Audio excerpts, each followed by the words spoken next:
A Patriot missile system was destroyed by a Russian strike in Kyiv this week. Or it wasn't, or it was just damaged.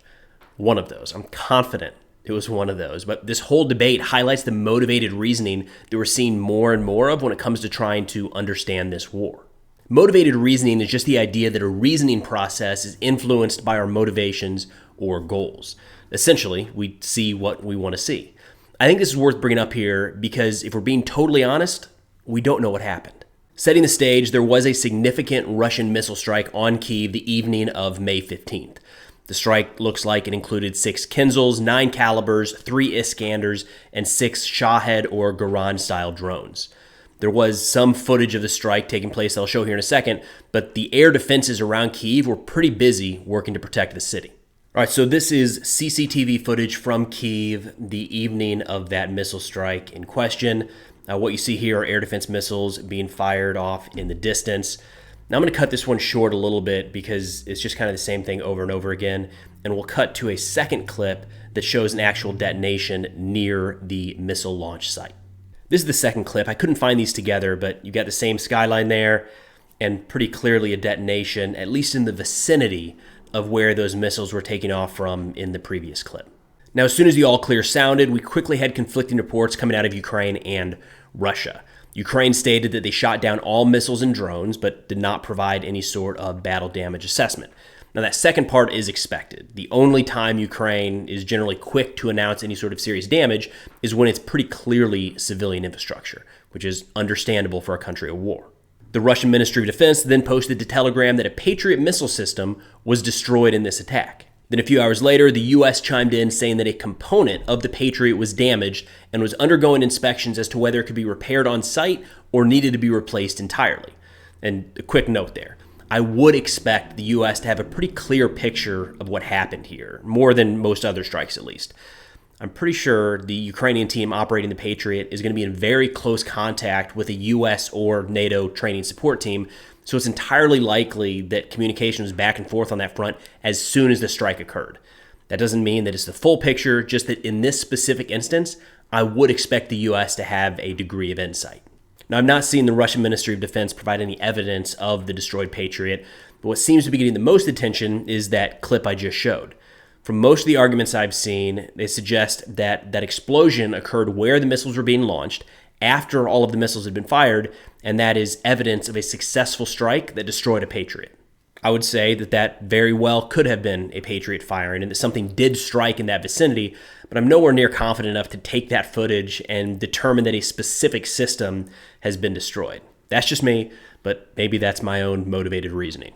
I mean, a Patriot battery isn't just one truck. It has multiple components, from radars to generators to launcher stations and more, spread out over a pretty sizable area. So for starters, it would be much more believable that one of the components was destroyed, which could be the case. By saying that a system was destroyed, Russia did stay nice and vague to where some folks have subbed in battery on occasion, and that's just one I can't get on board with. After recording this video, Russia put out another statement on Telegram saying, according to reliable and confirmed information on 16 May, Kinzhal hypersonic missile system hit and completely destroyed a multifunctional radar station, as well as 5 launchers of U.S.-manufactured Patriot surface-to-air missile system in Kyiv.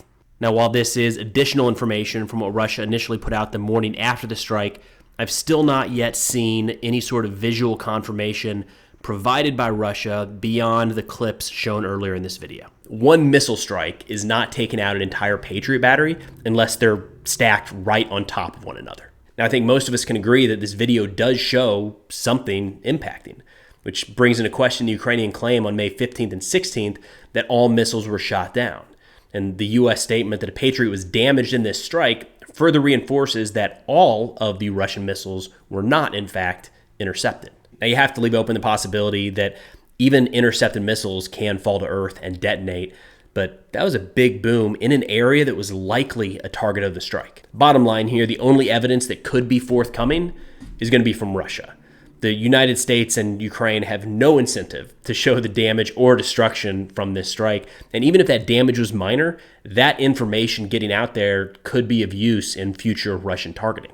So unless Russia comes out with further evidence of the destroyed Patriot, what we've got now is likely the extent of what any analysis will be made from. Now shifting over to the battlefield where the focus continues to be in and around the city of Bakhmut. Over the last few days, Russia and Ukraine have traded territory in a few areas. To the north and south of Bakhmut, it appears that Ukraine has continued to make minor advances, while Russia pushed forward through the city itself. I'm going to zoom in on a satellite view of the situation in Bakhmut. I've seen folks throw out percentages of the city still held by Ukraine over the last few weeks. Honestly, I'm not really sure how that can be measured, but as you can see from this view, it's down to a few blocks in the western portion of the city. A few thoughts. First, there's not a clear big picture strategy at play here. Ukraine's attacks to the north and the south were significant, especially the fact that they still had that capability in the Bakhmut area of operations, but those don't appear to have been resourced for any sort of major breakthrough and exploitation. That sort of removes the idea that these attacks were designed as like a major pincer to cut off Russian forces in Bakhmut, which I did see some folks talking about as soon as these attacks kicked off. I mean, technically that could still happen, but there's a lot of evidence that Russia's been reinforcing those areas around the city where the fighting picked up, which would make that sort of maneuver harder today than it was a week ago. It's possible that the recent Ukrainian attacks on the outskirts of the city were designed to relieve pressure on the city itself, allowing for a fighting retreat of Ukrainian forces from Bakhmut. The counter to that is the continued stance from Ukrainian leadership that Bakhmut will not fall. There was talk right away that this was the start of the Ukrainian counteroffensive, but I'm becoming a little more skeptical of that. I mean, I do think the attacks on Russian fuel depots and infrastructure are shaping the future fight, but what's going on at Bakhmut may be more of a local issue than directly tied to larger scale operations. The reason I say that is in the period that these Ukrainian attacks have taken place around Bakhmut, we've not seen any other significant offensive action anywhere else along the front. So if you were to consider these Bakhmut actions a probing attack, checking the enemy lines for points of weakness, you would expect that to happen in more than just one area of the battlefield. And what we've seen at Bakhmut is that Russia has reorganized local forces a bit to try to plug the lines and reinforce areas where Ukraine made progress, but it hasn't resulted in a major shock across the force. Despite the initial panic of a handful of Russian Telegram channels, it doesn't appear that any sort of major troop concentrations were shifted because of these attacks. Second thought on that front, on May 16th, Ihor Zovka, the deputy head of President Zelensky's office, said, quote, "Unfortunately, the level of equipment we have is not yet enough to start the counteroffensive," end quote. He added that this is the reason that Zelensky's been traveling to a handful of European countries as of late, trying to solicit more military aid. Okay, so we're talking about a major offensive operation where the future of a nation may be at stake, so it's safe to assume, big picture, there is some deception going on, and that's one view here. He's saying this to confuse Russia into thinking they can't strike anytime soon, and then boom, out of nowhere, offensive happens. Also worth noting that so long as a single Russian soldier remains in Ukrainian territory, I can't imagine Ukraine saying, we're good, don't need any more military equipment. I mean, even if the war was on the verge of ending with Ukrainian victory, they're likely to seek as much new military technology as possible to deter Russia from ever trying this again. Now, Zovka added that, quote, "We want this counteroffensive to be as successful as possible, and success would be liberating all of the captured areas of Ukraine," end quote. Even some of the most optimistic analysts I follow generally don't believe that a total Ukrainian victory of that magnitude is a realistic outcome of this counteroffensive. It could lead to that over time, especially if it's wildly successful, but it's hard to see a scenario where one major push from Ukraine liberates all of the territory across the Donbass and Crimea. But if that's the goal, then it's probably accurate to say that Ukraine does not have what they need to pull it off.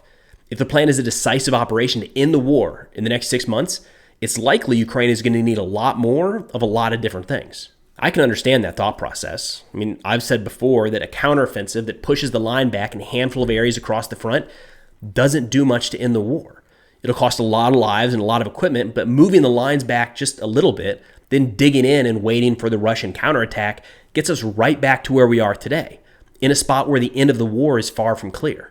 We've never had an exact date as to when the Ukrainian offensive will kick off, but if the delay right now is that Ukraine is trying to pull more ammunition and gear into the fight, it could be a few more months before anything major happens.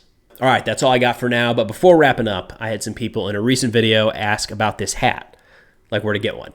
So I picked this up from Tip of the Spear Landmine Removal, and I'll put a link in the video description to their website and to their store. I'm not affiliated with them or compensated by them in any way, shape, or form. It's just a really good quality group of people. They're volunteers that are in Ukraine right now, putting their lives at risk every single day to demine areas of the country that are currently occupied by civilians. So just a top-notch organization. But thanks for watching. We'll see y'all next time.